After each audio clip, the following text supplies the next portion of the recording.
مکہ مکرمہ میں آج بعد نماز اثر غلاف کعبہ کی تبدیلی کی روح پرور تقریب منعقد کی جائے گی، جس کے تمام تر انتظامات مکمل کر لیے گئے ہیں۔ یہ بابرکت روایت ہر سال یکم محرم کو انجام دی جاتی ہے اور امت مسلمہ کے لیے روحانی اہمیت کی حامل ہے۔ تقریب میں گورنر مکہ، مسجد الحرام کے ائمہ، قصبہ فیکٹری کے ماہرین اور اعلیٰ حکام شریک ہوں گے۔ غلاف کعبہ کی تیاری 11 ماہ کے مسلسل عمل کے بعد مکمل ہوئی، جس میں 200 سے زائد ماہرین نے حصہ لیا۔ نیا غلاف 1415 کلو گرام وزنی، جس میں 1000 کلو خالص ریشم، 120 کلو سونے اور 100 کلو چاندی کے دھاگے استعمال کیے گئے۔ پرانے غلاف کا سنہری حصہ عصر کے بعد ہٹایا جائے گا اور نیا غلاف عشاء کے بعد چڑھایا جائے گا۔ لاکھوں مسلمان دنیا بھر سے اس لمحے کو عقیدت و احترام سے دیکھتے ہیں، جو تاریخ اسلام کا ایک مقدس مظہر ہے۔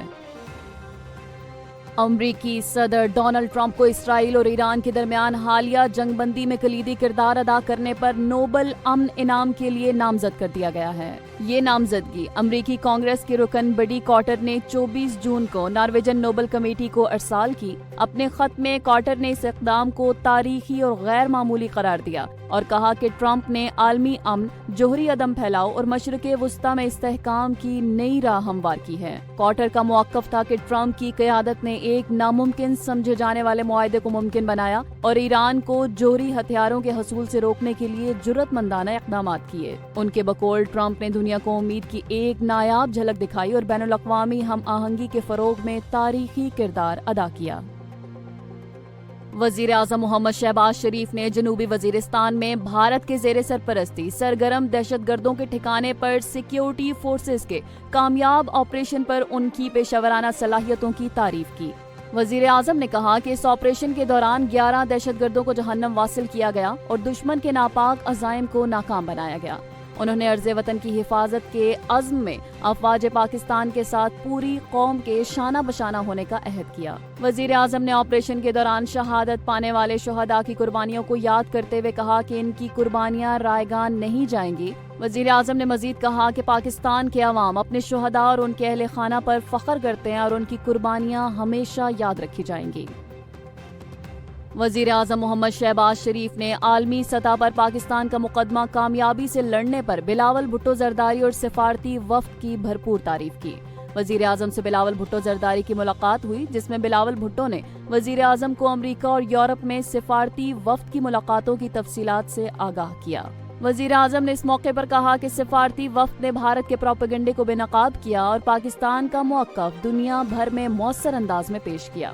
وزیر اعظم نے کہا کہ پاکستان کے موقف کی عالمی سطح پر بہتر ترجمانی کی گئی اور اس کا اعتراف عالمی برادری میں ہو رہا ہے۔ وزیر اعظم نے سفارتی وفد کے اعزاز میں عشائیہ بھی دیا اور ان کی کامیاب سفارتی کوششوں کو سراہتے ہوئے کہا کہ اس کامیابی نے نہ صرف پاکستان کا مقدمہ مضبوط کیا بلکہ دنیا بھر میں پاکستان کی شبیہ کو بہتر بنایا ہے۔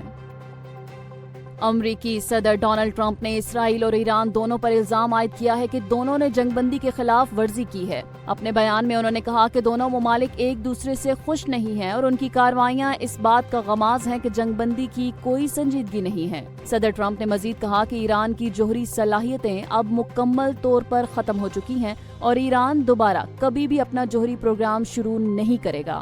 انہوں نے اسرائیل کی جانب سے جنگ بندی کے فوراً بعد حملے کرنے پر ناراضگی کا اظہار کرتے ہوئے کہا کہ یہ ایک بڑی غلطی ہے۔ امریکی صدر نے اسرائیل کو تنبیہ کی کہ وہ اپنے پائلٹس کو واپس بلائے اور بمباری نہ کرے، ورنہ یہ جنگ بندی کی بڑی خلاف ورزی ہوگی۔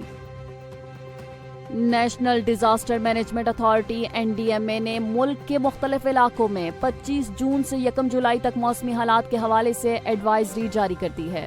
ایڈوائزری کے مطابق اس دوران ملک کے بیشتر علاقوں میں تیز ہواؤں، آندھی اور طوفان کے ساتھ موسلا دھار بارشوں کا امکان ہے۔ NDMA نے خبردار کیا ہے کہ لاہور، گجرانوالہ، راولپنڈی، اسلام آباد، باغ، راولہ کوٹ اور مظفرآباد میں سیلاب کی صورتحال پیدا ہو سکتی ہے۔ سندھ کے مختلف علاقوں میں جیسے کراچی، سکھر، لاڑکانہ، حیدرآباد، تھر پارکر، میرپور خاص، ٹھٹہ اور بدین میں 25 تا 28 جون تک آندھی اور طوفان کے ساتھ گرج چمک کے ساتھ بارشوں کی پیشگوئی کی گئی ہے۔ خیبر پختونخوا کے مختلف علاقوں میں بھی آندھی اور طوفان کے ساتھ بارش کا امکان ہے۔ گلگت بلتستان میں بھی مختلف علاقوں میں موسمی صورتحال خراب رہنے کی پیشگوئی کی گئی ہے۔ NDMA نے عوام کو احتیاطی تدابیر اختیار کرنے کی ہدایت کی ہے اور تمام متعلقہ اداروں کو متوقع آفات سے نمٹنے کے لیے تیاری کرنے کی سفارش کی ہے۔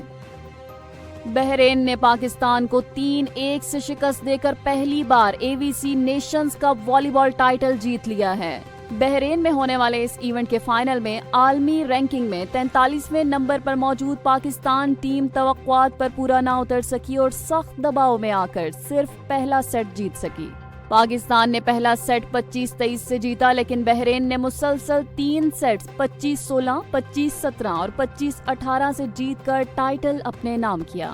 ایونٹ کی فاتح ٹیم 2026 ایشین والی بال چیمپئن شپ میں شرکت کرے گی۔ سیکیورٹی خطرات کے باعث فائنل کو ملتوی کرنے پر غور بھی ہوا، مگر میزبان حکومت کی یقین دہانی پر میچ وقت پر کھیلا گیا۔ ٹورنامنٹ میں قطر نے کوریا کو 3-0 سے شکست دے کر تیسری پوزیشن حاصل کی ہے۔ دیگر پوزیشنز میں آسٹریلیا 5ویں، انڈونیشیا 6، چائنیز تائپے 7ویں، ویتنام 8ویں، تھائی لینڈ 9ویں اور نیوزی لینڈ 10ویں نمبر پر رہا۔